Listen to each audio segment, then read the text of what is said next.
Welcome back to the Pudding Pal podcast. Hi guys. Hello. We're here today. We have Deanna, Rachel, Danielle and I, Ashley and Alexxa. Hello. The rest of the girls, I don't know, must be at carpool. But how's everyone's week been? Right? I don't know, Jord. Our week has not been as interesting as Rachel's Did the week. principal call you? Maybe your week's a little more Oh, interesting than I Danielle. thought. I got a call from the principal, you know. So there was a kid on the playground who hit your son, and turns out it was Jordan's kid. Surprisingly not mine. Thank God. It was one of ours. They were all involved, but we actually don't know what happened. We so still we're don't know what trying to figure it happened, out. but when we find out what actually happened, we will fill everyone in. We will. But Rach, you survived Disneyland, yes? No? Oh my God. Oh yeah, I forgot you went. How was it? that? Yeah, how was it? We go to Disneyland for, Bo, my little little one. Precious. Precious. We spent the night. We ended up going later in the day, so by the time we got to the room, the kids were asleep, and I put them in the bath asleep, and there was a little bed, like a little day bed, so I put Bo in that. Nixon was in this bed, and then Justin and I were in this bed. One room, right? Just a small room, regular room. I wake up in the morning, I heard Bo coughing, and then 5 minutes later, Nixon wakes up and opens the blinds, and I get up, and Bo's bed is empty. What? So I'm like, he's not Is he under the bed? Wait, No. stop. You're not joking. he's empty. He's not in bed with Nixon. Where'd he go? Obviously, he was Is he hiding. in the bathroom? He's not in the bathroom. So obviously he's in the closet. He's not in the closet. I'm like, Bo. No. I look behind the curtains. He's not in the curtains. I'm like, okay. Where Where's did Dennis the Menace go? It was like, and I'm like, in his. Did it you was leave? The, Wait. Did you call 911? I'm like, just in the bed.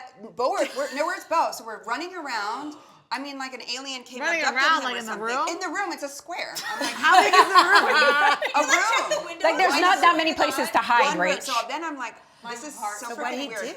do? So I don't even know what to do. So I just opened the door outside. Oh my God. You could hear a door if it's Like slammed. heavy. Of course, in a doors hotel are room. so heavy. Yeah. So I opened the door, and this lady's walking by. It's like 7 a.m. I'm in my pajamas. She's like, "Are you looking for a little boy?" Oh my God. Yes. He's in the lobby. Oh my God. I'm on the ninth floor. Ninth floor. I'm like, How did he get to the lobby? At least it was a lobby and We not were a middle all in floor. the Bo's same Day Out room. is what I'm the new the movie's lightest- going to be called. Bo's Day Out. I run to the elevator. You have to take the elevator. Get down to the lobby. Bo is in the lobby with 6 Disney police. Eating a Rice Rachel. Eating a Rice Krispie. How did he get out? He just got up and walked out. The door didn't. I didn't. Where lock did he the get a thing. Rice Krispie The Security Disney lock. police. Wait, I but walked- that's Disney still. police. Oh my God. I go down. He's like, Rachel. Mom, I want to go back to the room. So he was like, I think he didn't. He woke up, didn't know where he was. was hungry. Looked I think for he's me, getting but out of his didn't room. say anything. Yeah, I mean, he's 4 and a half. How What does did he the know where he police say to is? you? Open the door. They were like, didn't you lock the latch? I was like, no. Obviously. Lesson learned. Lesson Girl. learned. I never locked the latch, but you I do do. have to. I gotta lock do the lock latch. it. Like when I'm by myself, I lock it so murderers don't come in and kill me. So you're not worried about your family? But I had my husband and But they take the were late. I kids. didn't- Her husband will take care of that. Meanwhile, he's still sleeping. He needs a microchip for real. He does. He needs to be chipped. Or a leash. Get A him the chip. ones that go in the shoes. Have you seen He was them? barefoot. Okay. Get him a watch. He Maybe has he'll a take chip. it off. He needs a chip. He He needs a has chip. He has the Rach, today's episode is for you. Medicare ID. The medical ID. They're like, what's he allergic to? I'm like, running away. Nothing. Absolutely nothing. Oh, man, Bo. Good thing he was down there. Thank But goodness. Bo's nobody taking did in years the off your elevator. He life. wasn't even scared. He doesn't get scared. He just. I know, but it's causing you a lot of stress. Oh, well, good thing that we're talking to a behavioral analyst today, because It's right up She your could alley. Someone can help you, Rachel. Does she have any holy water? Maybe Or not. she can tell you you're I think you need more than holy water. Helpless. All right, well, today we're going to talk about the joys of school behavior. Oh, God. Jordyn. Sibling fights. And the witching hour, because I think that actually might be witchcraft. Nighttime or morning or both? All of it. Maybe just the think the whole 24-hour day. witchcraft. Let's talk to someone who might be able to actually help us with these wild children. Anyone? Someone, please. She's a mama too, a board-certified behavior analyst, and a parenting coach. Please welcome Lauren Giuliano.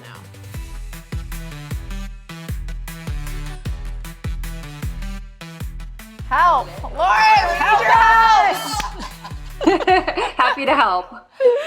Oh, man. I feel like we're drowning in these tantrums. So, I don't know. We definitely have a lot of questions to get into today for some help.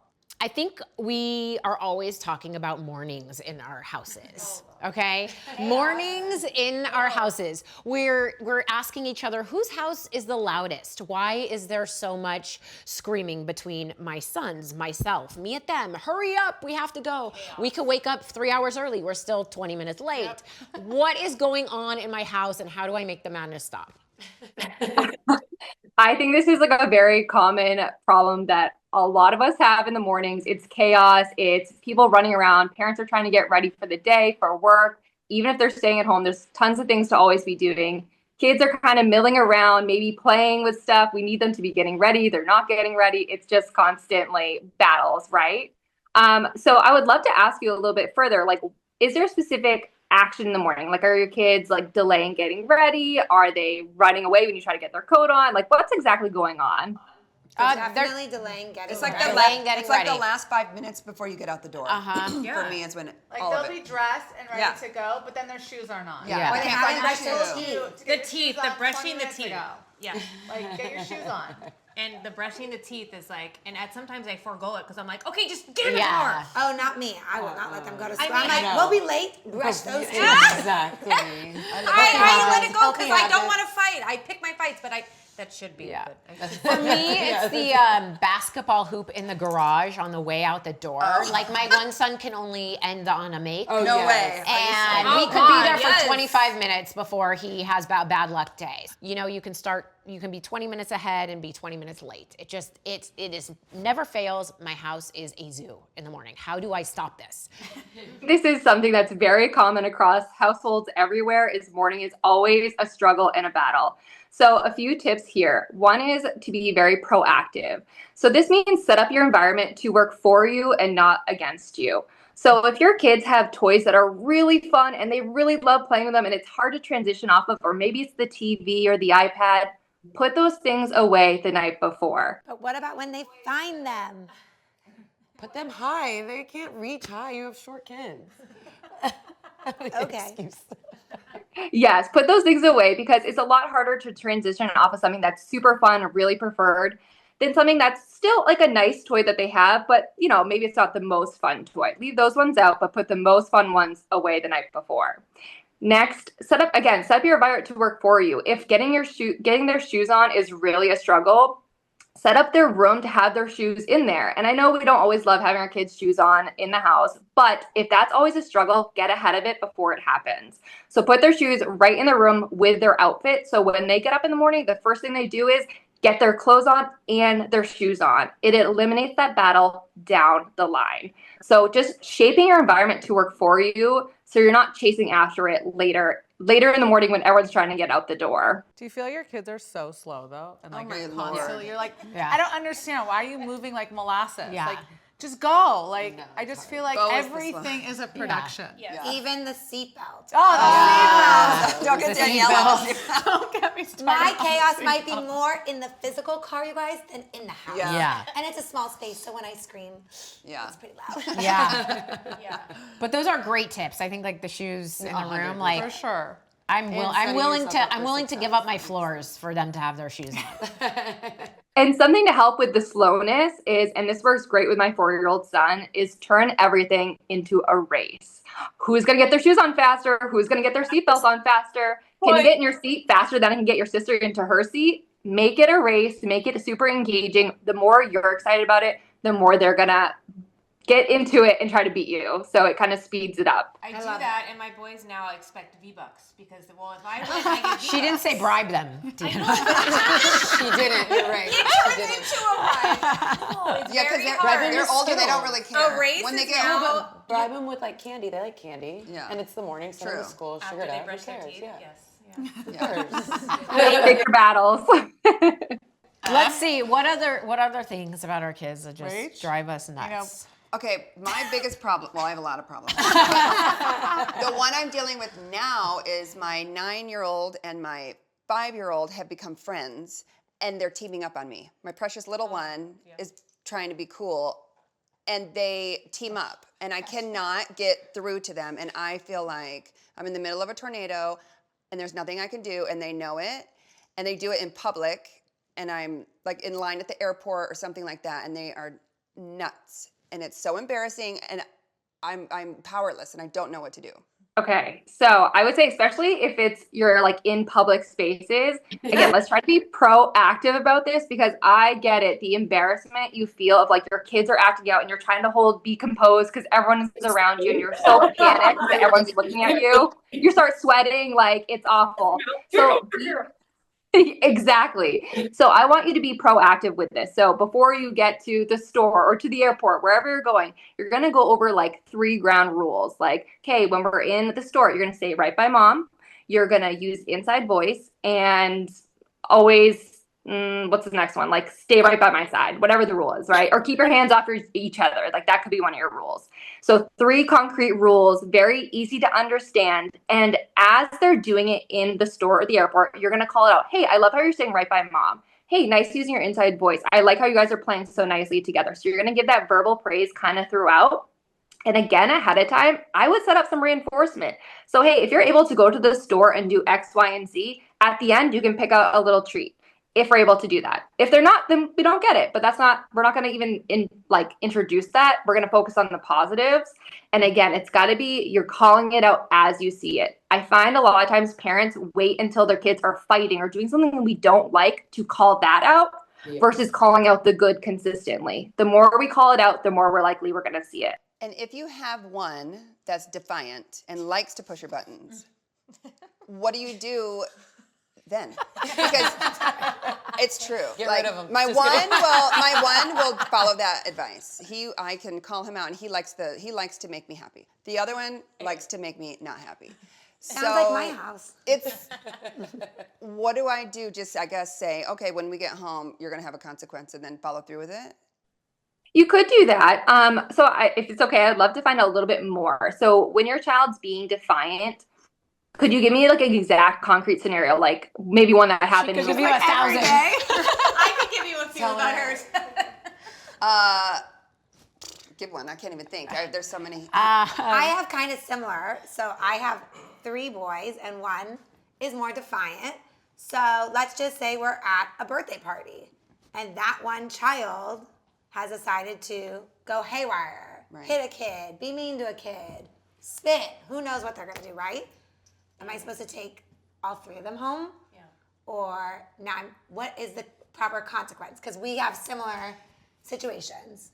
They're not really afraid of the consequence. I also or don't think they're it's afraid impulsive. of you guys. Yeah. They're Afraid of their dads. But not even, I don't know. It's more of like, they kind of can't really, they're already so there that at that point, if I'm at home, I could just put them in their room and shut the door and say, until you're done, or I make him run laps.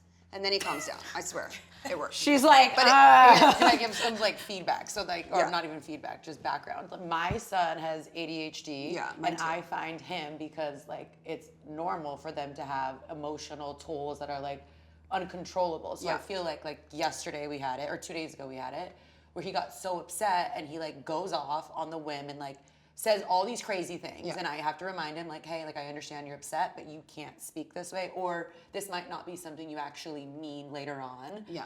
And then fast forward to last night, he's like, okay, so my plan is to do this, this, and this. And I'm like, whoa, like you said that you weren't allowed to do this and you weren't allowed to do this, even though I didn't say it. He was like going down his spiral of like almost he was like sabotage? self-sabotage and like punishing himself. Oh, yeah. He was Got it. punishing himself. And so when he's in that moment, he just like spins and he's not thinking. and Yeah. he does these crazy things It's and says these crazy yeah. things that are uncontrollable. Yeah. And then after doesn't mean them, and he's No. like, "Oh my God, I didn't mean that. I'm so sorry. Yeah. That wasn't me." That's kind of I what think- happens. It's like when I Right. say it's a tornado, you're like, So I think the question is there a way in those moments to control the behavior? Well, I think what I would challenge you all to do is look at the behavior that's happening, not as being defiant or I'm going to make mom mad. What is that behavior trying to access in the moment? Like, what is the behavior trying to communicate? All behavior, good or bad, is communicating something in the moment.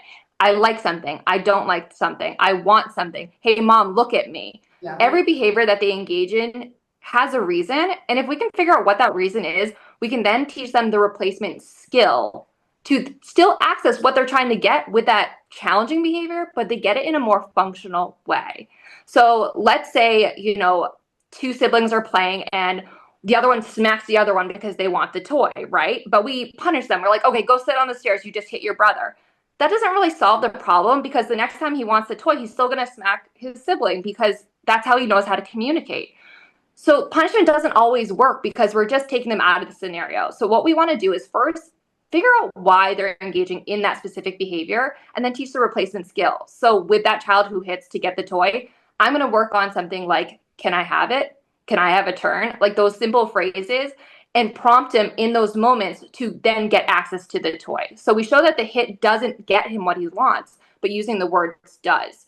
So I think often we see behaviors like hitting or spitting or yelling or back talk to us, and we just want to punish them because why are you doing that, right?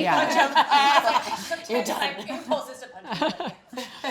Our human impulse to be like, you can't be doing that. Go to your room or you get punished. But the behavior is going to keep happening because we're not getting to the root of why it's happening. What is that behavior actually communicating? What can we replace it with? Once you figure that out, you're going to see a world of change. And that's actually my question, that's my problem right now with my 6-year-old. He's in a hitting phase. And there's something behind it because he's so angry. Yeah. And it's hitting me. oh, And he's just hitting you? He's hitting or other me. kids? Oh, okay, he beats his brother up too. Yeah. They fight. That's fine. But it's me lately. Oh. And it's an angry whack. And it's out of the blue. It's just recently, but there's something behind it that I'm trying to figure out, like what's going on. Sure. Like, think of the very last time it happened. What exactly were you doing? What was he doing right before the behavior? I probably told him no. I told him no about You told him no. Okay. So it's denied access. And then he gets physical. And before he would just be like no and do a tantrum, but now it's physical. And it hurts. Because he's a strong kid. And I don't, and my whole thing is like, what do I try to get on his level and I try to talk to him like, what's really going on, Bug? And like send him to his room, but it just keeps happening. It's like, what do I do? Right. Okay. So for that, it definitely sounds like he's hitting when it's denied access to something he wants. Like he's frustrated. Mom's telling him no in the moment. I'm going to hit mom because that shows I'm mad at her. Right. So I would work on skills for him to replace that behavior, saying something like, I'm mad. I don't like this. He's okay to express his frustration. It's all in how he does it. Right. We want to replace the hitting with something like, I'm mad at you, mom. I don't like this. And teach him those skills and work on that. And I say teach him those skills outside of when the behavior is actually happening. So during play, during calm times, you're gonna be playing with him and be like, hey bud, if something's not available and I say no, you can tell me, I don't like this, mom, but we don't put hands on each other. So let's practice this. You ask me for something and have him role play with you, right? And just during play. And you can switch too, be like, hey, I'll be the kid. You tell me no, and I'll say, I don't like this really loud. That's okay. And we're gonna reinforce that. That's how we're gonna shape the behavior to get rid of the hitting and see more of him using his words. Because he's allowed to tell you he doesn't like something, right? But he's not okay to hit you. I said, you're 6 years old. Use your words. Is that bad? Can I not? Well, I think you do, but if you're practicing is saying good. it in that tone, that's why he's giving you that tone back. Because I'm like, that's it. because I'm. But how she's giving you Yeah. examples of like, hey, you can say like, you're mad at mom. I think like be more specific and give him the tools that you want to use it. But Like, when you he's want mad, him he's to not use on listening. I have the opposite problem. No physical, just super emotional and like shuts down, like beats himself up over it when it's like it's not a big deal, but let's talk about it and then we'll move on. And he just like can't get there. He's like so down on himself, like And I'm like, what? Oh, Like, you talk about it. Like, it's okay Quiet. to talk about it. Like, it's okay to be upset, but you don't need to go run away and go hide in your room and then, you know, punish He's ashamed. yourself. Yeah. He's ashamed. Yeah. I have a question because my older one does that. That's what I get worried, like confused. Are they being manipulative? Right. Or do they really have the bad self-esteem, or are they using that so that you Like, I don't get punish attention. them Oh, it's anymore? okay. That You is know, the fine line, because sometimes it's both. Like I agree. Sometimes I'm like, yeah, okay. Like Sometimes I'm you like, just I'm want so the mean. attention. Same. Then I feel. What Then do you I think? feel that I'm bad. being played. I can't What do tell. you think, Lauren? What do I you think think? that both of your kids have different responses What do when you it comes think? to that. Yeah. Really. I And think they you're show both 'em separate. do- Yeah. but, separate. but it is the same kind of thing because I Yeah. see when Nixon puts like is down. But on he really himself. does mean Yeah. it. But then sometimes I'm like, It could be so try. lame, and I'm So like, ridiculous. are you actually that upset? Like, are you What do you actually? Yeah. right. Yeah, so what I would say is if you have like this inkling that maybe it is kind of attention seeking, like maybe they're overdoing the emotions to kind of get more feedback from you, that would be something to just be aware of. Like, of course, kids can feel disappointed or distraught or sad about something. Those are all valid feelings, right?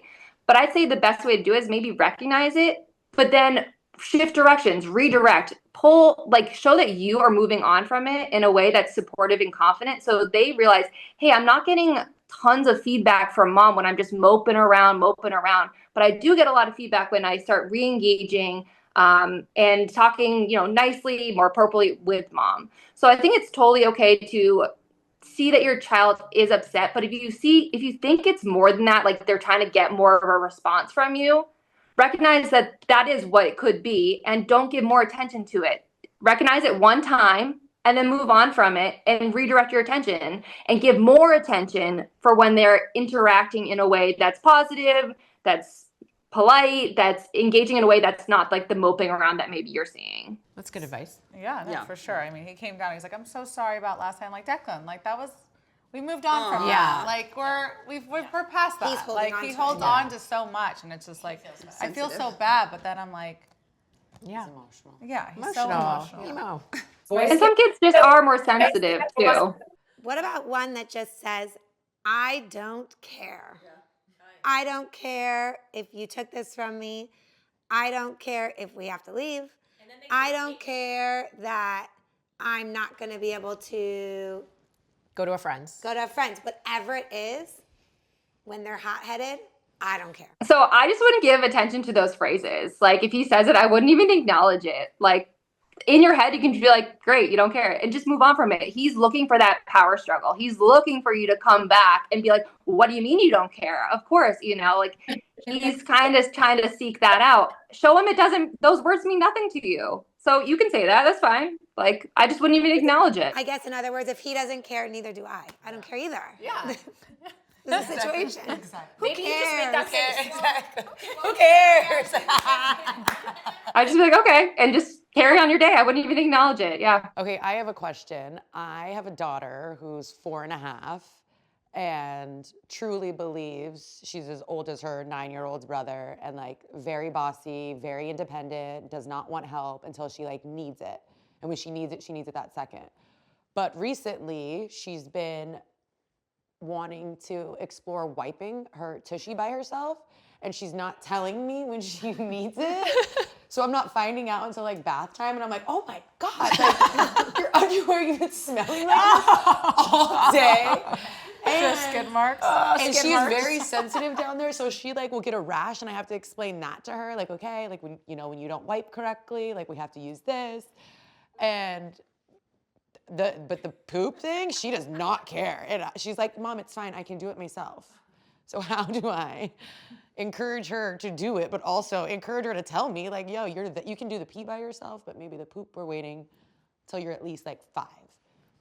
It's a hard one. I still wipe my 8-year-old son's butt. Oh, God, That's a Jordyn, problem. you gotta That's help. that's a you That's issue. That is I might be gross. helpless, Lauren. You help her. I would say, like, set that boundary. If you go pee, you are independent, girl. If you go poop, mom is going to help you. But here's how we can do it. Do you want to wipe first and then I'll fix it? Or do you want me to do one wipe and then you fix it? And give her some control back into it. Because I think a lot of times these kids want all the control. And that's like the root of a lot of our tantrums are a lot of are trying to be independent. Like, I want to hold all the control. So how can we give them some sense of control back while we're still controlling it by giving them a choice? But, like, we had that going, and then it's altered to, like, I'm not even gonna let you know. Like, I got this. She thinks Don't she's wor- got it She now. just thinks she's got it. And because we've been talking about, like, her going into, she's in preschool, like, her going into kindergarten, and how she's a bigger girl. She's a thumb sucker. And so I think that that's her focus. Like, well, I'm not gonna stop this, but maybe I can help please my mom this way. Yeah. Maybe I can do this. She's trying to redirect me, and it's not working. So cute. That's funny. Yeah, and you could also pull in like some sort of reinforcement chart. That works great for that age. You know, have a little, just use a piece of paper, stick it to the fridge, do a little chart. Hey, every time you let me know that you go poop and you let me help wipe you, you're going to get a star in your box. And once you reach 5 stars, you get XYZ or whatever it is that you deem that's appropriate for her. It creates this extra motivation to allow you to help. It's a visual component too, so she can see when she's earning, and she can turn it in for something that maybe she's looking for something extra. Maybe it's a little extra time watching a show. Maybe it's going to get ice cream with you. Maybe it's playing a game together. Whatever, something that's motivating to her to help speed up that behavior change. So again, we're going to give her some control by letting her choose. Do you want to wipe first? Or do you want mommy to do it first? And then we'll switch. She gets to choose. And then we're putting in that reinforcement system. So that way it really beefs up, like, we're going to get this behavior change quickly. Okay, smart. You guys, I found a sticker Sticker chart this sticker week. chart. It's a really good one. At the bottom, it says, when it's completed, I am going to, and the goal is there, which is almost like fill it in. Oh, that's our perfect. kind of Yeah, I vision can board. see it. Ari wants this Nerf gun, and that Nerf gun is pictured right Oh, you next put to it it, there? so that they can be That's reminded cute. Yeah, because that's smart. they also are so young that they think, what am I going to get when this is finished? Yeah. Or who cares? Who cares? I Okay, Save me some money. and then I have another question because I have a baby who's 16 or 17 months old, and she has recently gone through, it's not really like a sleep regression, but she just decided to wake up at 5:30 in the morning every day. And no matter what time the bedtime is, like we've adjusted it to go to sleep a little earlier, go to sleep a little later. And she's just like ready to party at 5:30. And I am not a morning person. So how do I help this? Oh, I hear you. I have a 1.5-year-old and she's going through something similar, and I am also not a morning person. So fixing sleep is like my number one goal in my household. So some tips here is to, when she's waking up, is she in a crib? Is she in a bed? She's in a crib, independently sleeping. She has been since she was 6 months old. So she's in her room, in her crib. Okay, perfect. Environmental factors. Is it dark in her room? Is there any light coming through? Because we always want to check those boxes first. Now she has blackout curtains. She has a sound machine. She has a humidifier. She has a sleep sack. She has 8 pacifiers. Sounds like a princess. 2 Sounds like a levies. girl. She's got it all in there. She's a third child. And so when she's waking up, what do you usually do? I'll watch her. I need to like watch her on the monitor, and I'll see if she's like moving around. If she's still, sometimes it like, I was using the excuse like maybe she lost her pacifier. So then I would go in after like a few minutes of her whining and try and find her pacifier if she didn't have it. That used to like work. It would just be her pacifier fell. She needed it back in her mouth. Cool, fine. Now I'll go in and I'm like, okay, well, you have a pacifier in your hand and in your mouth. And then I'll try and like maybe rock her to sleep. And that didn't work either. So I tried that for like a day. And I'm like, okay, she didn't go back to sleep, so I'm not trying that again. The second day was like, let her just cry it out. And she's the third child, so she's very loud and like Stubborn. Stubborn. Yeah, Stubborn. like doesn't stop. Like the other ones can like sleep or cry for 10 minutes and go back. This one will scream at the top of her lungs for 30 minutes. So I also don't want her waking the other ones up, but I'm like, oh God, come over here with me. So do you end up going in there, taking her out of the crib, or what did you do this morning? This morning she slept in. But 2 days ago, what I did was I knew that I had put a bunch of pacifiers in the night before. So I'm like, you know what? I'm just gonna let her be. And she wasn't like crying at the top of her lungs. She was more whining. But I think I added in a book the night before to like kind of give her something to do, that it like wasn't bothering me. She's still safe. It's like a soft book.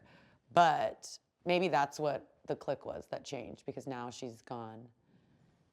She had like a toy. She had like a something to toy. do. She had like something to do. She's just bored. She's just done Something to sleeping. soothe herself with. Something to soothe herself with, and then maybe like the daytime environments change. If I have her on the weekends, I'm not as regimented in the schedule, but during the weekday, she's really on top of it. So maybe now it was just the adjustment of like lots of happening. It could be. So what I would say is I hear you saying like you've tried a few different things. I would pick one thing and stick to it. So decide, what am I going to do when she cries in the morning? Because whatever you decide to do, I want you to be consistent with it. Because when we're variable in how you respond, like some mornings I go in, some mornings I pick her up and try to rock her, some mornings I give her a book or pacifiers, some mornings I let her cry it out. It's really confusing to the kiddo and we won't see behavior change. If you decide I'm always going to go in, okay, perfect. That's going to be your plan. If you decide I'm just going to let her cry, that can be your plan too. Whatever you feel comfortable with, I just want you to be consistent with it, because the more consistent you're with it, the faster she's going to learn. I cry and this is the response. I cry, this is the response. So it's the same every time. When it's variable, it's the gambler effect. I cry, I'm going to pull that lever. Mom sometimes comes in. I pull it 2 more times. She didn't come in. On the 3rd time she came in, I'm going to keep crying. So when we're variable, they keep pulling that sleep lever. So whatever you're going to choose, whatever you're comfortable with, whether you want her to cry it out, whether you want to go in and leave her in the crib, but tell her like, okay, it's still morning. It's still nighttime.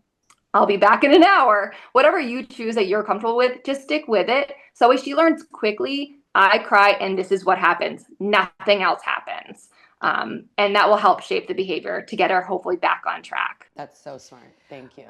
We know you're the sleep guru and you have a sleep subscription program. Can you tell everyone how they can subscribe and what it basically is and how it works? Sure. So I have my Better Bedtimes course, and it's the course that's going to walk you exactly through ending play at the end of the night, starting bedtime routines, into saying goodnight without the tears, without the callbacks, without delaying for an hour. Bedtime's going to be like a smooth 15, 20 minutes every night.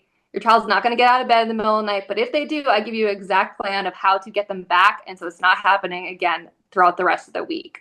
It also has a section all about early risers. So if your child is an early riser, again, I have a whole plan there that is going to get your child sleeping later or staying in their beds. This course is really geared towards parents of 2-year-olds to 10-year-olds. Really starting at that 2-year-old age is when we can really start teaching them some systems and routines. And I use all my behavior strategies, positive reinforcement systems, visual cues, really setting a solid foundation during that routine is really important to get them sleeping through the night. So yeah, it's about an hour long, but it's packed full of actionable strategies that you can start using tonight. Great. And how can people subscribe and find you? Yeah, so you can find me on Instagram. I'm at Behavior Talk Mama, and the course is linked to Better Bedtimes right on there. And that's the best place to reach me. So Thank you amazing. so Like and subscribe. We're all going to be taking your course right as we say goodbye to you. But we truly appreciate all your insight and help today. Thank you so much. Thank you. And Thank you guys too. Bye. Thank you. We'll talk to you soon. Thank Thanks, you. Lauren. Bye. Well, girls, I hope we are really gonna utilize her tips. She was really great. good. She was so good. She was great, and I know. Let's do a 6-month follow-up. You're right. On us. She's fine. That's a Whose house is going to change the most? On us. That's what the follow-up's going to be. Let's have a contest. Whose house is gonna? We'll do a sticker chart. We'll do a sticker chart. And at the bottom, sticker it's chart. going to say the reward is talk about it on our podcast. Yeah. There we go. Yeah, that was awesome, and Well, let's play a game. let's do it. Let's play our own game. Let's do it. All right. Dare to dip or spill the pudding? Let's go. You want to read the questions this week? Yeah, All right, let's do do it. Everyone, 5 fingers. Okay, let's go. Never have I ever used the TV or tablet as a babysitter. This week. Oh, come on. Every day. All day. Is this this week? you don't. Is this week or? All day. Never have I ever sniffed a diaper to check if it needed changing. No diapers. Wait, one here. Alexa, Oh no, not this week. Not this week. It's this week. I'm the only one with a child in diapers. That's not fair. never have I ever Googled, is this normal about my kid this week? Can I do every single finger? Every Like 100 times. No, but I did me. I did Google, is this normal? Never have I ever accidentally thrown out an annoying toy this week. I mean, I throw everything. Thrown out or hit? Not this week. Or accidentally. Not this week. It's not accidental, but I threw it out. Never have I ever given up mid-lecture because I was just too tired to finish this week. I think I'm gonna have to. Walk away. Yep. Never have I ever said, I'm not mad, I'm just disappointed this week. Oh, me. Never have I ever used the phrase, because I'm the mom, that's why this week. Okay. Listen, it was a bad. We were on vacation. It's a bad time. Okay, Rach. All right, you want to dare to dip or spill the pudding? I'll spill the pudding. Yay! I love the honesty with the spill the I pudding. can't lie. stuff. You can yeah, tell if I was lying. I can't either. All right. I will turn red. Have you ever bad. lied about a cosmetic procedure Look at her face. to your husband? I did. For 6 months. When I did Manjaro and lost 20 pounds. He thought I was just on a diet. He didn't know it cost $600 a month. But he never saw the shot. No idea. No, they're in my refrigerator and he didn't One see time them. I went and got it for her and snuck in. No, technically I didn't lie because he never asked. You never asked. You never asked. But tell them how you found it. it. What be upset about is lying. I mean, if he did that to me, I'd be pissed. Exactly. So How did he not see the shot? how could he not find the milk when it's How did right he not there? see the difference? He did see the Rachel. difference. He just thought, all of a sudden I figured out how to not be fat. Like, it just happened at 45. I figured it out. I have willpower all of a sudden. Oh my God, Rach, you are gorgeous. I was never gonna eat a cookie again. Actually, just one bite's good. All right, well, so that was good. Thanks another for good that, one. Rach. That was great. There we have it. But honestly, I said I could never lie, and I did. I didn't lie. For 6 months. I didn't I lie. just didn't tell. The I minute he think asked me, I said yes. Scorpios He never asked. Scorpios I think think when we you withhold have- information, it's not lying. But we can. No, I feel I'm like a go into Scorpio. this. I And think if he we have a withholds whole other episode on putting wives and lies. So let's save that for another time. Putting Thanks for husbands. joining us today. We'll see you Cheers, next guys. time. Oh my God, cheers, girls. Cheers. Oh, yeah.